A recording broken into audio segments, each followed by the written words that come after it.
jump right into it. Brandon, welcome back. We took a week how's off. it going, man? We had a weekend without any UFC, but now we're back. We're hungry. We're excited for the return of high-level mixed martial arts. It's going to be a fucking badass card. As we're talking to you, I'm rock hard. Hell yeah, I am at full mass for, let me check my notes, Grant Dawson versus Bobby Green. Hey, dude. Drew Dober's on this card, so... He is. He's fighting Ricky Glenn. I've never watched a Ricky Glenn fight that I could remember.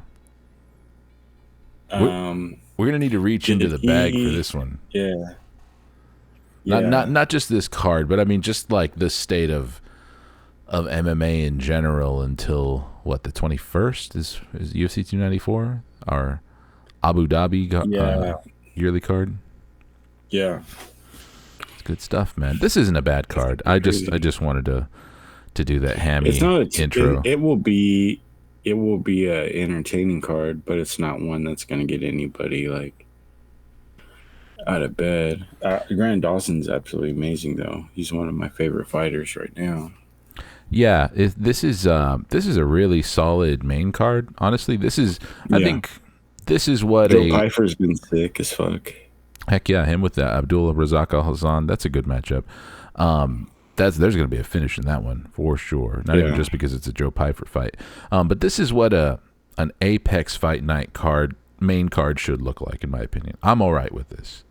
This is good. All the way down to the Bill Algeo versus Alexander Hernandez is solid. And the undercard, I mean, if you're a WMMA fan like myself, it's a solid undercard. There's some intrigue there.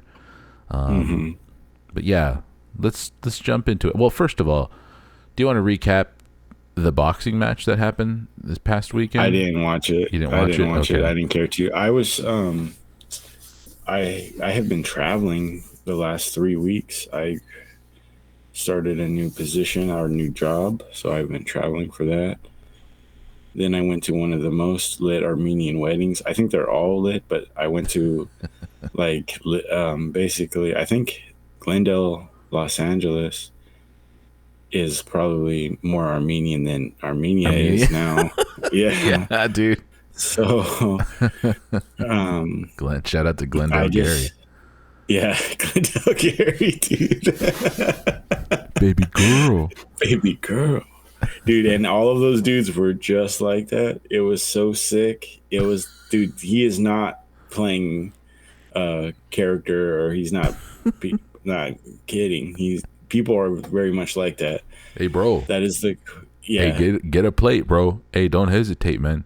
Hey, bro, drink this hot vodka, bro. It's warm vodka, bro. Pour it inside Tarragon soda, bro.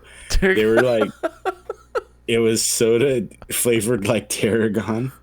It was actually very good, but it was like lukewarm. They had no ice in that whole place. No champagne, no nothing. They just had warm. They had tequila, vodka, and like red wine. And every time I turned to that, you couldn't. I had a meeting with some of the people there they're like, okay, if you're offered food, you have to eat it. Mm-hmm.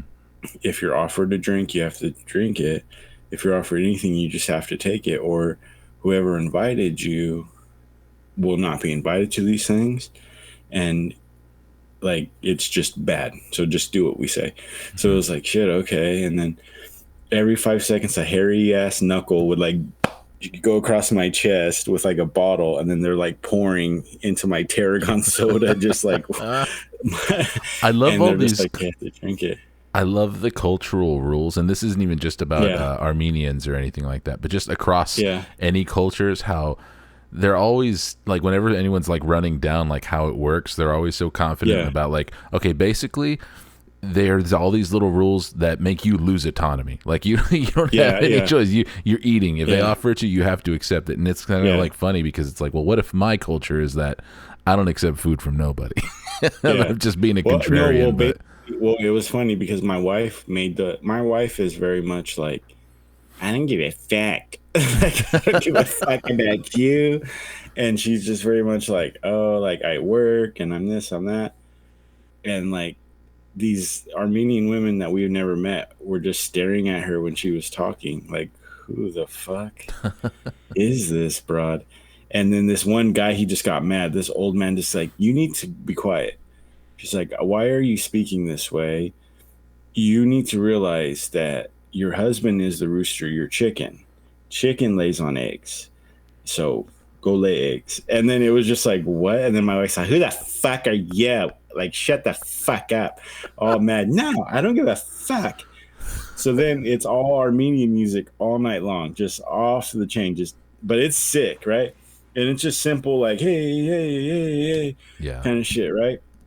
But you notice the men are in the middle dancing all together, the men, and then women are in a circle around just clapping and like hand movements, but no swaying even really. Mm-hmm. And so my wife is like out there dancing with me, and then everyone's like, what is this bitch doing, you know? And then for 5 seconds they play reggaeton, and she like drops it low and swings, and then this older woman just goes out there and like grabs her and like walks her to the corner and is like, what are you doing? And she's like, what? And we were like invited by the groom, so it wasn't even like, you know, so it was just like, shit, like, dude. Well, what do you mean by as far as like we invited by the groom, as like versus the groom works? So the groom works with my wife, and so his like circle of friends from the office, we're all invited. We're all kind of like put in the corner we're literally put in the corner, eating next to like the DJ and stuff. Like in between sets, he would come and eat with us, and the photographers are like sitting next to us. They like jammed us in the corner, and with all his work friends and stuff. It was pretty funny, but it was just hilarious, dude. The way she like, they played a little bit of Pitbull, and she like did her like her thing, and they're just like, get her the fuck off the stage. Everyone was just like, what the fuck, dude? It was 1:30 in the morning, and they were going hard as fuck, and we just had to leave. Hell yeah, that's hilarious. I've not yet had the pleasure of attending an Armenian wedding. That's one I'll definitely have to fucking. It was amazing, dude. That's why Arman Petrosian, Sarukian is going, and those guys get down, dude. Hell yeah, I'm sure. All right, man. Let's jump into this Grant Dawson versus Bobby Green main event. Let's do it, dude. I don't mean to, shit on it or anything like that. This was an intriguing one when it was booked. I think 30-14-1 is crazy to look at. That's a lot, yeah. Versus Grant Dawson's 21-1. A big difference in experience here. Bobby Green has virtually seen it all, especially at a weight class like this and at lightweight. I don't know if he's fought most of his career at lightweight. I imagine he has. Grant Dawson, we're both big Grant Dawson guys. I understand he might not be everybody's slice of pie, but I know we instantly shared links about when this fight was booked, and we kind of already probably went through our preliminary thoughts in our group chat. But this is one where I see a route to victory for Bobby Green. It's not completely hopeless, but I very heavily favor Grant Dawson in this fight. Yeah, because of what everybody knows Grant Dawson for. If you know Grant Dawson's name, you know what he brings to the table, and that is control. Exactly. That is very, very good ground control, back control. Wet blanket. He's a guy who can backpack you. And do you think that, given the amount of damage we've seen Bobby Green take in other fights, and a little bit of the reputation Grant Dawson's gotten for being more of a control, position grappler over someone who's going to rain down the damage, though, do you think that that's going to be something that he's going to have to adjust for in this fight, with this being a 5-round affair? Yeah, I think Grant is for sure going to take a little more damage than maybe people are expecting. I think when you look at the records, you look at the resumes, you look at Grant's past fights and how dominant they've been, I feel like a lot of people are just expecting this to be like a Grant Dawson show walk off. And then a lot of those people probably would expect that Green's been in there a little too much. But I think because of that headbutt, it was kind of, and nothing really happened. It seems like he's been super active, but when he headbutted Jared Gordon like he did, it really he didn't take any real damage in that fight, right? Yeah, that fight didn't really get going. Yeah. Yeah, the Drew Dober fight, he did take quite a bit of damage, but um, I just I think he's going to be able to put some hands on Grant Dawson, and I think he's going to get it with a really funky style that he has. It's going to be hard to kind of, and I'm going to look stupid for saying this, but it's going to be hard for him to like kind of, I guess the word is like get that kind of read. That's, oh my god. Sorry, that's my fault. No, it's fine. So just to kind of like get the cadence of Bobby Green's, like his footwork, his head movement, how he kind of his feints and the different things that he does. It's not traditional, which I mean, you can say that about a lot of fighters in the UFC, but I think it's going to be harder for Grant to maybe time his shots or time certain things that maybe help him out, and he'll take some shots. He'll get to it. He'll chain things together. I'm not saying he's going to stop him, but he's going to take some damage on the way to where he wants to go. Yeah, I'm looking at Grant Dawson's lineup of his most recent opponents, and I'm just not seeing anybody who stands out as much of an offensive threat as what Bobby Green possesses. Right. And that doesn't mean that these aren't great fighters. He's been in there with really good guys. I mean, he just got a win over Demiraz Magulov, who, I mean, despite having one foot out the door, is still a factor in this division.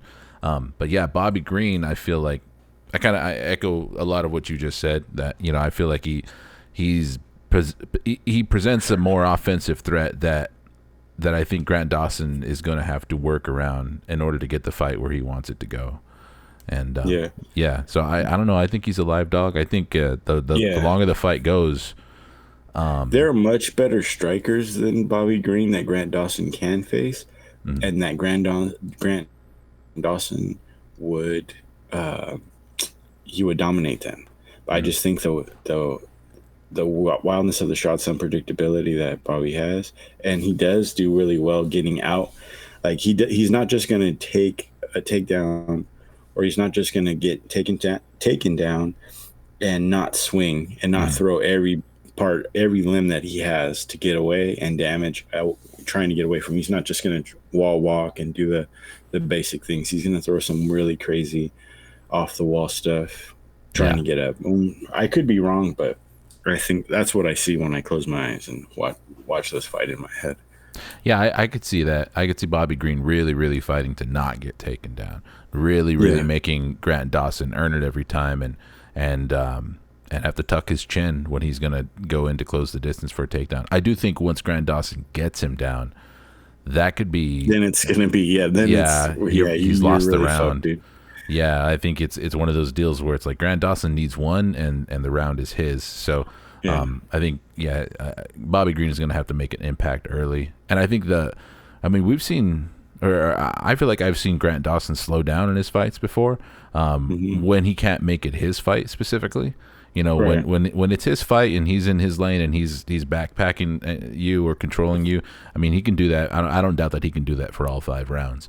But when the script of the fight isn't going exactly as Grant Dawson would like it to go, I do feel like that does impact his cardio a bit. And I don't know. I'm not even rooting for Bobby Green here, but I don't know. There's something that I feel an upset in the air, or I feel like a close potential upset. Yeah, I can't disagree with you in saying that. I don't think it's going to happen, but I just definitely would think that Grant's going to have a hard time, or he would be more than willing. I think he would be more than willing to trade 3 or maybe 4 like mid-strength shots to get a takedown. And I think over a 5-round period, that's going to be, that's going to add up, and you're going to see some of that on his face. So I would not be surprised to see like a weird split decision or something like that.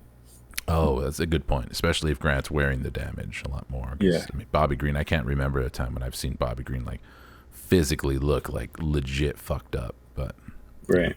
Especially for someone who fights as often as he does. Yeah. Yep. Paused it. Okay. I pause it. All right. Got it? Back. All right. So that was our breakdown of the the Bobby Green versus Grant Dawson fight. And it was a great episode, man. Thanks for joining. Yeah, no problem, man. Yeah. Let's see. We go back. Everything's good, right? You didn't get like some crazy ass call right now? Nope. I mean, I had to make sure it wasn't a crazy call, but no, everything's all good. Joe Pyfer, Abdul Razak Al Hassan. Not gonna lie, I still don't know enough about Joe Pyfer to really. He's the guy that Dana like bought a house or something, right? He was homeless, or not homeless, but I guess like,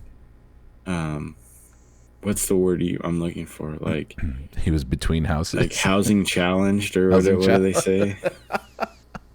Yeah, no, I mean, I know about Joe Pyfer as far as like what he's done in the UFC or under the UFC banner, and the Contender Series and in his few fights in the UFC. But despite what I've seen, I don't feel like I really know much about him or his style. Sure. Like, he swings from his fucking hip. Like he just fucking, that shit gets cocked back. He gives that like, why I oughta, that like that fucking like straight back. Bad intentions, dude. For sure. And it's very easy to, I mean, I think a lot because of how he looks, but it's very easy to be like, middleweight Justin Gaethje, which a lot of people have made the comparison. I certainly wouldn't be the first.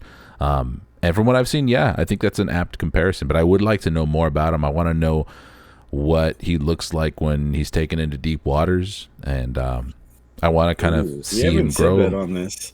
We haven't said that on this pod in a long time. Drag him out to deep fucking waters, boys. Yeah. I want to see someone put him on skates. He's an exciting fighter. I want to see him do well. But I don't know. It's a deal where it's like, okay, we've seen this trick before, and it's an impressive trick, and I hope he's able to do it again against Abdul Razak Al Hassan. I think it's a matchup made for him to deliver on that trick. Yeah, it is. But I don't feel like I know much about Joe Pyfer, the fighter, outside of that, and I'm excited to learn more. Yeah, no, I've been really excited to just like you said. I'm excited to see where it goes, just because someone who does what he can do is his Contender Series. It was like he was literally killing people in the cage on Wednesday nights, or was it Tuesday nights? He was just straight killing people. Yeah, he was just straight killing people on the Tuesday night, dude. And these guys were fucking getting like, and a couple of the guys he fought, because Pyfer has a good story, and like it's one of those like curtain jerkers, or not curtain jerkers, but like tear jerkers, where what is it? Megan O'Leary does that talk right before they like walk down the aisle or whatever it is. And that's a good one. But like he fought a couple of dudes who were like worse off than he was, and then you're just like, damn, that sucks. And then he just kills them in the cage. They're like dream, so like they have to go back to their life or whatever it is they're gonna do. So it's just like, man. And then Joe Pyfer's like fighting under the worst fucking contract right now. Those Contender Series guys are just like, it's 10-10, right, or something like that. So it's just like, dude is literally fighting for a sandwich right now, and it's like, fuck, man. I wonder what they fight for on Dana White's Contender Series, because I think the minimum is 12-12, like for a UFC contract, and I wouldn't be surprised if they're signed to something around that, 12-12 or 15-15. But I think the Contender Series guys, I have to say, I only heard from Jack Slack, so he's gonna be like. But he says like that's like if you win the Contender Series, and I read an article that said that the Dana White Contender Series is just a way to keep these people on those crazy contracts, because if they were to sign them off of them, like from like the regional, then I think that 12-12 rule applies. But I think there's something about coming off the Dana White Contender Series is like, great job. Now, like the most you can make is like 60 grand over 6 fights. Like, way to go. Hey, Joe Pyfer, you were violence incarnate, and people are excited to see you. So here's a developmental contract. Yeah, and I think that like they fight under a weird like loophole like that. I've been hearing some things about one's contracts over the last few days or so, that they're apparently like the most restrictive contracts in the game, like even way more restrictive than the UFC. It's all kind of rolling out and trickling out, and I haven't done a super deep dive into it, but yeah, people really dragging Chatri over the coals right now for the contracts. Apparently, like one that I just read on Reddit, and maybe I can pull it up, is that one fighters have to return their belts anytime on demand and cannot appear publicly with them without prior written consent of one championship. Oh, that's weird. That's very weird. And now that's not even that bad in a sense. Like it's kind of shitty, but like as far as like how much that impacts like a fighter's income and their well-being and their ability to make a living and stuff, like that's kind of just, it's weird and petty, but yeah, no, apparently they have very predatory contracts over there, which maybe we'll cover more in depth on another episode after we're more read up on it and not just parroting other people's content. Didn't they offer Joe Rogan a contract to commentate just Muay Thai? Like, if they have just Muay Thai cards, he comes on and does it. That would be weird, wouldn't it? I thought I read that he had already made a deal with them or something, but there's no way. There's no way that I didn't believe it. So I didn't even click on it, but I read that.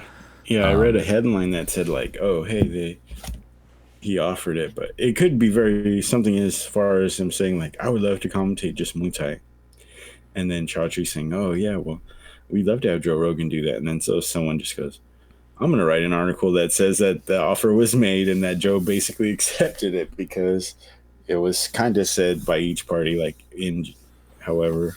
Yeah, because Joe on his own podcast probably had a hints blunt moment and been like, that was cool. Yeah. And that's enough for people to run with. And that's when everyone found out that Joe's been out of the loop for a long time and probably doesn't know what he's talking about if he's just calling straight Muay Thai. But can't say I wouldn't tune in. Yeah, if he him calling straight Muay Thai and having to like, he's going to start looking like Brendan Schaub like is on a normal day, because he's not gonna, he doesn't watch the amount of Muay Thai he says he does. There's no chance that he does. There's no chance that he's up on the game. He probably does watch like Rutang, and he probably does. I'm sure he'll watch older fights, and he's watched like Glory highlights and stuff. But like even when he talks about Glory, he only brings up like Simon Marcus, or he brings up these guys that like, bro, they haven't fought in so long. So have you watched any of the recent like Muay Thai or Line Fight or any of the stuff that's actually going on? Like you're bringing up dudes from like, he's like Tyrone Spong, and it's like all these names from like Hesty Gerges, and it's like, dude, those dudes don't fight anymore, Joe. Like, what do you? Yeah. So Yeah, I mean, I would trust him to call Taekwondo still, for sure. Can't question that. Yeah, dude. He's not my pick, but he could sure as hell commentate any MMA match and be just fine. But yeah, I'd have my doubts about if he'd be a really, truly effective Muay Thai commentator. Although I'm sure that's not what one championship would really want him for. They could probably give a fuck what he knows about straight Muay Thai.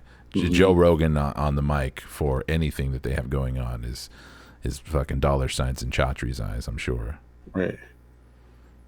Man, what about the Tyson Fury Usyk news? What about that with kind of like just high-handing Francis? It's funny. At first I didn't quite. So I'm the Ngannou fight is happening this month, right? Later this month. So this is what I guess. Why? This is like Fury Usyk is pretty much the biggest heavyweight fight in, I would say, 2-3 decades, maybe.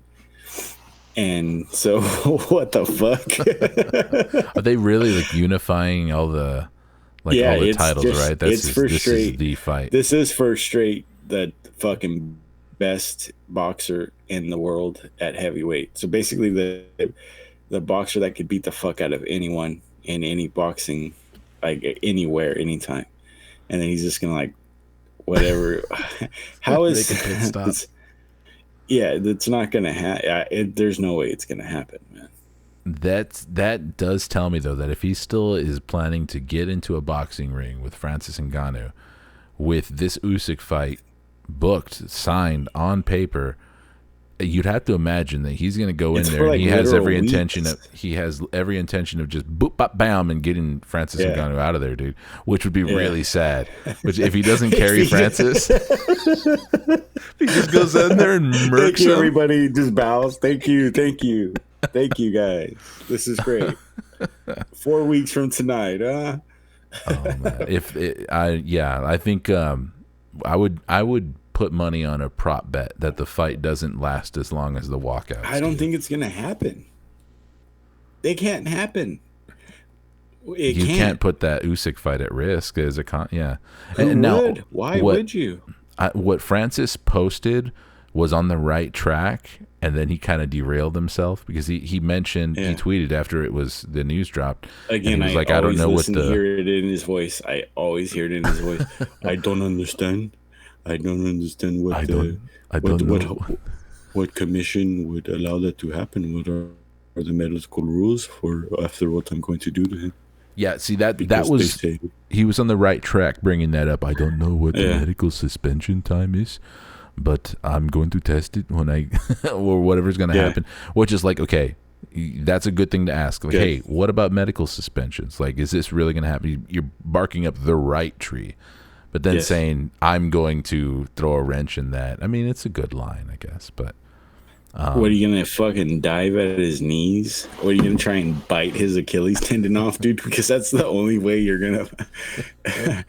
Dude, this fight isn't going to happen. I guarantee you right now, there are some crazy Eurotrash lawyers with very off-putting suits, like wearing very off-putting suits right now, just working the midnight oil. Like, this fight can't happen. This fight can't happen, dude. Eastern European, certain tribes people are working very, very hard that this shit will not happen. These aren't the New York, the pinky rings. No, these aren't the New York or LA type of tribe. This is like motherland, like Warsaw tribe. These people they're not gonna allow this shit to happen. They're just not. Yeah, no. The top buttons of their dress shirt under those jackets don't even have to exist. The patterns should not be the way they are. Like, they're just clashing patterns, crushed velvet, no socks, German freaking hardcore techno. There's no way. The interior of the car seats, it's all pressed leather, buttoned leather. Yeah. Oh my gosh. The overcoats, the raincoats that these men wear are like insane, dude. So no way this fight happens, dude. Francis and then Francis is going Francis is going to be like, he's going to walk in by himself because he represents himself, correct? Like, what the fuck? Yeah, dude. Oh, dude. And then what's going to end up happening if that fight falls through and Francis is left with the guy who knocked out dude, in PFL, the one whose face I'm always posting, who knocked out Maurice Green, the fucking shit, 6'8" Brazilian guy. Yeah, okay. Give me that guy. Yeah. Let me see. There's no chance this fight happens, dude. I'm sorry, but there's just no chance. Maurice Green's previous opponent, Renan Ferreira. Yeah, he's gonna get downgraded from Tyson Fury to Renan Ferreira, and Renan Ferreira can win that fight. Yeah, he will have a live. Talk about live dogs, bro. Yeah, absolutely. Renan Ferreira, what's his record? So it would have 11-3. It'll have gone from, whoa, Joe, what the hell is this guy doing, to, damn, Francis got that bag. He's showing everybody how to do it, too. Whoa, dude. What the fuck? He lost to who? And then no one's going to want to, who's going to want to go to PFL to, like, after that. And then after that, we're talking like potentially within one calendar year, both Bellator and PFL potentially going Just under. folding. Just folding. And then he can't go anywhere. And then like one championship's like, we don't.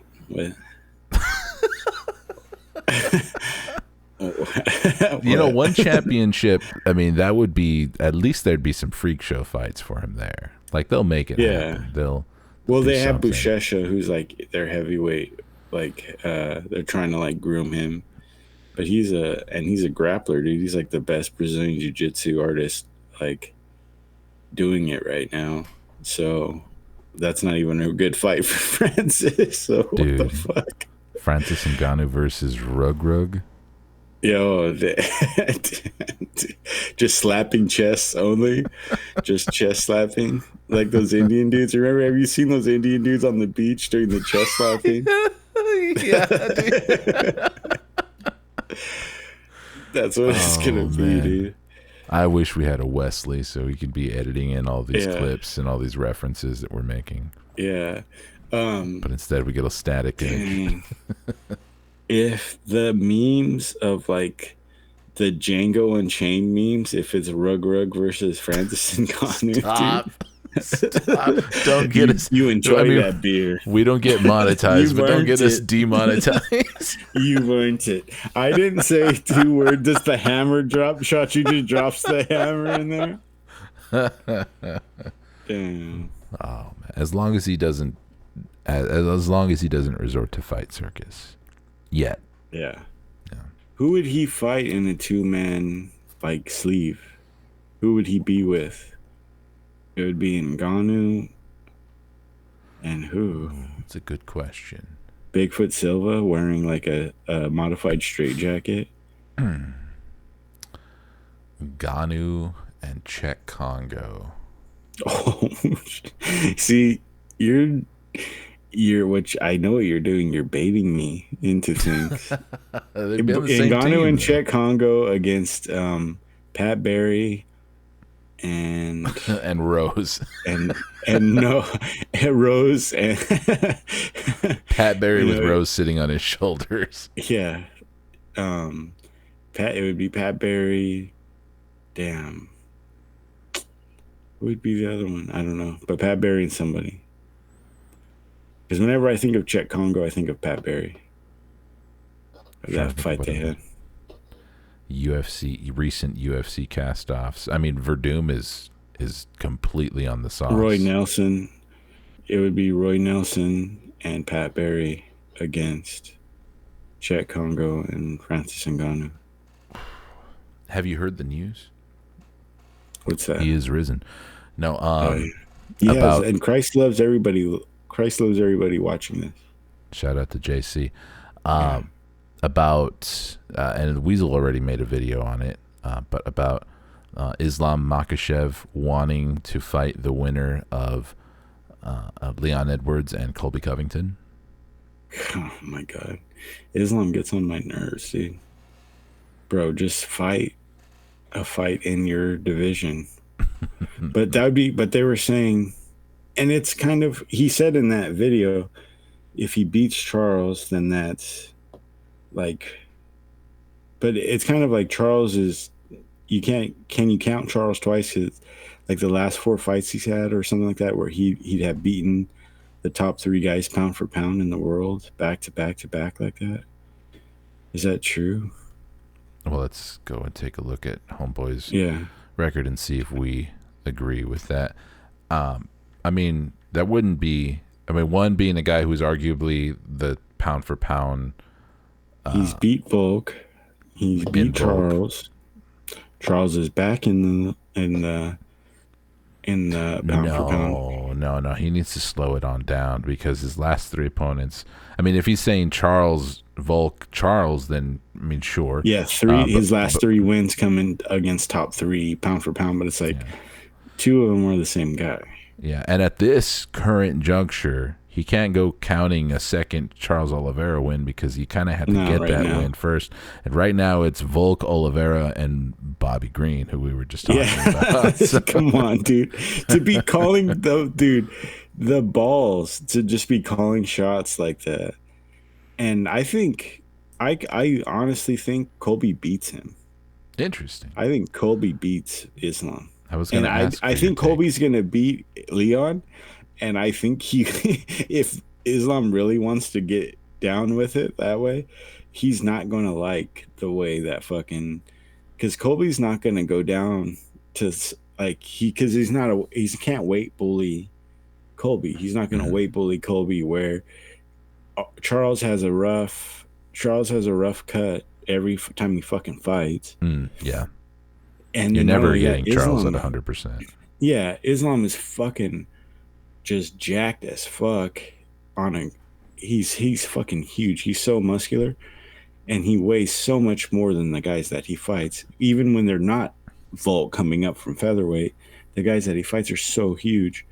There isn't one punch or one kick that Islam can do that's going to hurt anybody. That's going to hurt Leon Edwards or Colby Covington.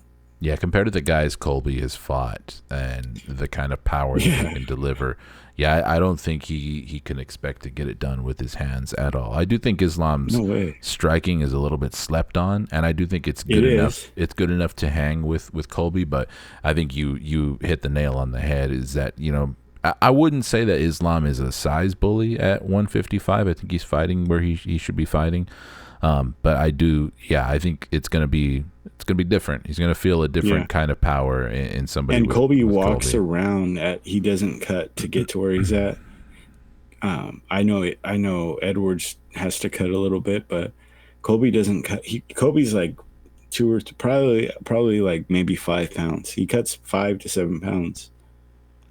I will say every time it's never even that much. I can't declare, or I can't say that I expect Colby to win that fight because I still need to see what Colby looks like going into this Leon Edwards fight. And I just need to see if there's a reason he's been so inactive, if there's a reason he's been so selective about his opponents. We know one of the reasons is that why not? If you're prize fighting, you fight the easiest guys for the most amount of money. We know that.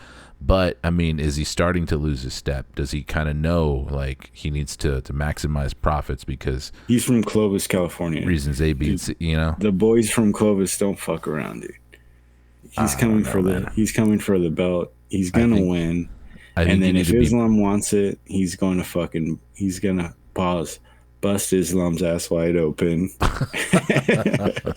I think you need to be busier than Colby Covington has been if you're going to get to the very top and stay there and defend against somebody on the level of Islam Makhachev. And I do think the best version of Colby Covington absolutely can beat Islam, or at the very least will give him a fantastic, really, really razor-sharp fight.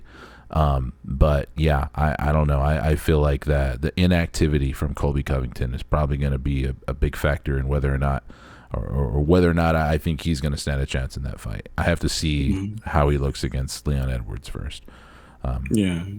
So, but I hate it though. White, I hate it though. White. You're not the guys that are going to make the fight right away.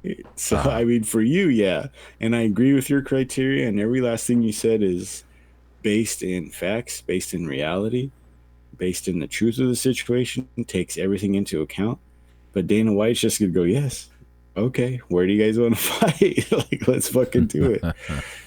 But Islam says he wants Colby in Oregon. Isn't he crazy? They're going to fight in Eugene, Oregon, dude. But what I was about to start saying. Either way, though, hate it. Can't stand it. Yeah. Hey, champs, fucking defend your belt in your own division. Yeah. Why are we talking about holding up 2 more divisions now? I can't stand it. I'm cool with it if it's earned.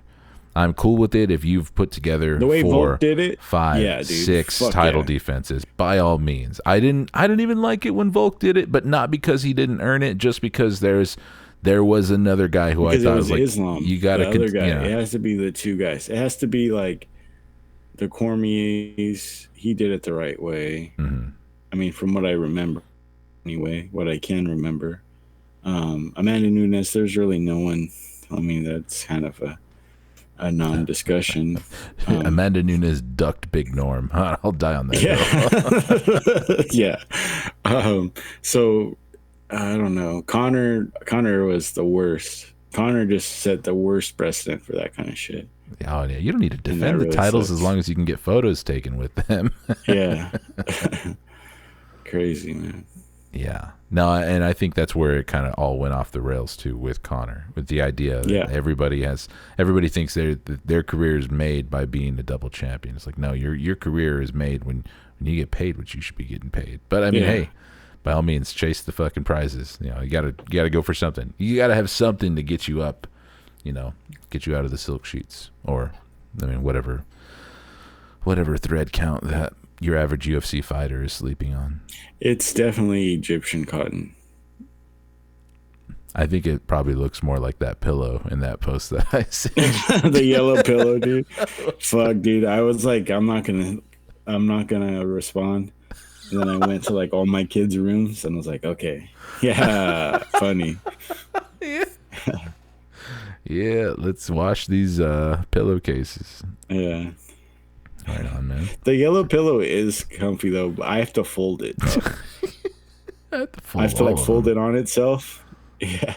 Hey, what happened to the body pillow? I feel like the body pillows kind of dropped in popularity. You don't see them around. Remember those, like the long one all the way across? Yeah. And that's the one that you put in your thigh.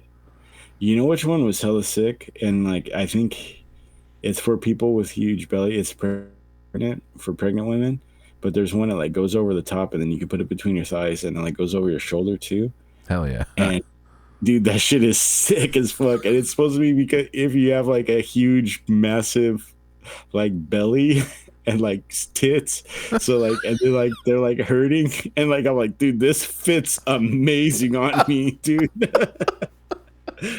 I'm like, oh my god, I can roll over and it just keeps its shape, and then my head is in this like folded over coil, and then my panza doesn't have to like swing all the way over. Every time I roll over, it just like lays on this. It's this gray thing, and it looks like a rolled up like animal tail, and it goes over your shoulder, and it keeps your tits from like hanging on themselves, and then it keeps my belly from like swaying over the side. Hell yeah. Oh man. I know for a while I kept seeing these like fake bed ads. I assume they were like some kind of scam like pillow or mattress deal where like there was this raised portion. Basically there's like a hole or a channel in the bed that you could put your arm through if you're a side sleeper. Yeah. So you're not just like laying on your shoulder all night. Yeah. And I've had ideas about that. I'm a side sleeper too. Yeah. And so there are nights where I'm like, God, I wish I could just like fucking let the arm that I'm sleeping on just kind of like hang, you know? Yeah. I don't know if you can really do that. How much? I feel like I would just eventually fall into the hole, like no matter how small. At my heaviest, dude, I would wake up in a panic. I'm like, I'm never using this arm again. What the fuck? Like this shit just. And then like I always freak out because I like push myself up off the bed, and so like I'm like, what if I can't feel it? I'm not doing it right, and then I just like put all of my body weight on my elbow, and it just snaps from the inside out. And I'm like all alone. No, I've had some gnarly nights waking up with completely dead arm. Yeah, dude. Yeah, that's a unique big guy problem for sure. That's a big guy. Big guy. You keep looking back at Joanna. To me, all I'm seeing is like your nose is in Joanna's crotch. I'm looking back at my cat that I was worried was about to knock my TV down. Beds. What were we talking about? The whole idea of a mattress with a hole in it for your arm too. I think that I mean, what if you roll over at night, not thinking about it, or like roll the wrong way, roll off your bed, and it's like boom, you're done. A fire. It's not like a fire. Anything. Snap. Yeah. Back into the lab for those. Do you got anything else you want to talk about MMA related, or do we call it a nice 45-minute episode? Not really, dude. I don't. There's a Bellator card this weekend. Oh yeah. It's not bad. It's going up against the UFCs, and there are 3 title fights on it. There was supposed to be 4, but the Ryan Bader fight fell through, so that is not happening. But we got Usman Nurmagomedov versus Brent Primus. That's a fucking good lightweight fight. Chris Cyborg versus Kat Zingano. Kat Zingano's finally going to get her shot against Chris Cyborg. Could end up being a short fight. Kat Zingano, I think I told you guys, I somehow let myself watch all of their documentary on YouTube. I think it's on YouTube. There's really... It's a very good documentary. There's a lot of fucked up shit I didn't know about. Is that Kat the one Zingano. where she's like, she can't like leave the dark? Right? Was that the one? No, they make her read her ex's suicide letter, where he basically kind of low key like blamed her for it. It was dark. It was really, really fucking tough to watch. But that doesn't really change my mind on like her chances in this fight. I don't know. I feel like Chris Cyborg has never lost a step at all. But that's a fun one. That's an intriguing one because I have been waiting for Kat Zingano to get that fight. It's not a bad Bellator card. It's tough that, some timing, right? Coming off of a weekend where there was no UFC card, Bellator still manages to go head to head with the UFC. I think they're going head to. Maybe this is on Friday. No, it's on Saturday. But yeah, also shame on the Why PFL are you too. folding? Why are we folding? I don't know. And also the PFL ran a card this past weekend too. It says, but it wasn't it in Europe? Yeah, and they had it set up so you can't watch it here in the States. It's like, dude, there's no UFC card. Why aren't you doing everything you can so that MMA fans can watch this shit? I don't know what the fuck they're thinking. Scarcity, dude. It's scarcity. It's supply and demand. If we keep giving it to the American audience at a reasonable time when they're actually able to watch it, they won't, like, the intrigue and the mystery of it, they won't care. Yeah. We have to like you just throw it on ESPN, piss everybody off because they came to watch college football, and then that's it. You can catch the Liberty Sam Houston. What the hell? Did I say Siri? I must have said Siri or something, and then it put on ESPN. I think you said seriously. Oh, seriously, yeah. So it probably heard Siri. And it's like, put on ESPN college football. Hey, let's do something that will annoy our listeners, but only marginally boost our views. Ready? Yeah. Hey, Alexa, play the Fight Plug podcast on YouTube.